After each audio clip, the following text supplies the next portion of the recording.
children, what's that sound? Everybody look what's going down.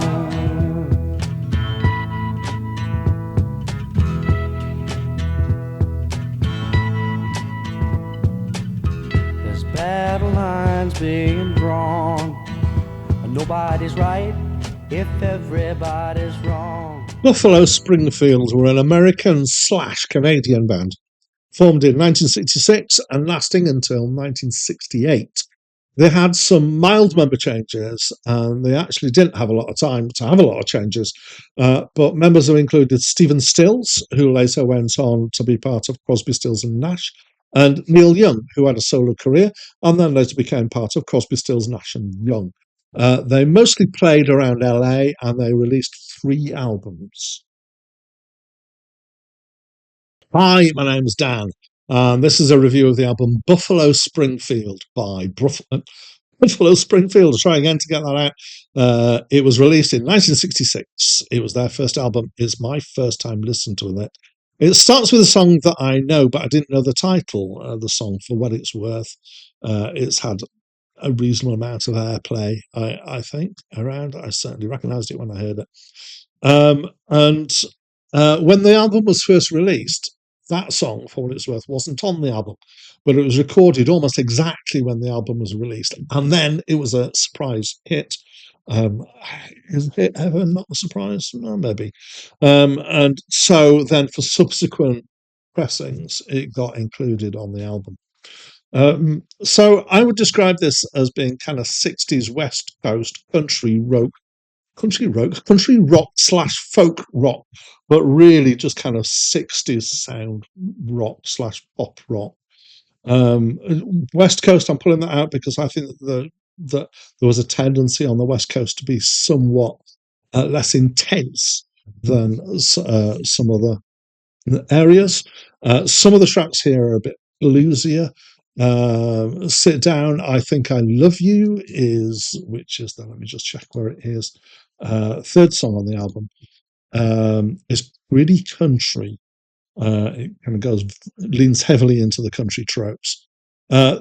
It's songs so there's singing, and there's quite a bit of harmonies going on in the singing. There's instruments that are being played, and can you tell that I don't really know what to say here? Look, okay. I didn't think most of the songs were all that iconic. However, when I follow my process, I've done a listen, then a read up, and then a listen. So this means I got a second listen. On the second listen, already a lot of the songs from the first listen feel familiar. So that's a good sign, I would say. At times, it felt a bit kind of Beatles wannabe, using similar sounds, particularly the track Leave, I felt was that. The recording, I often seem to find I'm talking about the production and the recording. The recording in itself isn't as confident as it could be. Apparently, it was produced by their managers who didn't really know what they were doing. Even that kind of caveat, actually, it's not so bad, but it does show a bit that it could be tighter. There could have been times when the guy, no, do that again, make it more confident. Stephen Stills and a guy called Richard Fury, I don't know how you pronounce it. It looks like it should be Fury, share the lead vocal duties. Both of them can sing reasonably well. The songs are fairly generic, but there are a few interesting things in here. There's For What It's Worth, which is that first song, which is a protest song, which stands out a bit from the others. There's Nowadays Clancy Can't Even Sing. I don't know who Clancy is, but that's an interesting title for a song. There's Flying on the Ground Is Wrong, which may be drugs related. It sounds like it could be. I feel there's a general rule. This is where we mid-60s. If there's anything that you think here is possibly hinting at drugs, it probably is, because there was a whole thing about getting in lyrics about drugs, but getting them hidden enough that they'd get radio airplay. I think often they were quite successful with that, because not everybody at that point had the understanding of the vocabulary that has grown since then. Overall, so where are we? It's okay.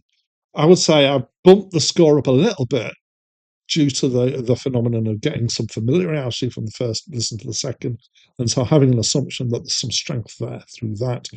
Yeah, it was okay. It didn't really light me up, but it didn't put me off either.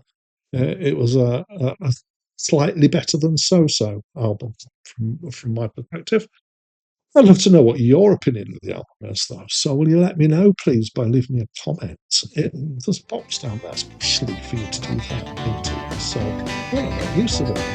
But that's it from me for now. You asked me to read this letter that you wrote the night before, and you really should know better, cause she's worth a whole lot more. Brother, you know you can't run away and hide. Is it you don't want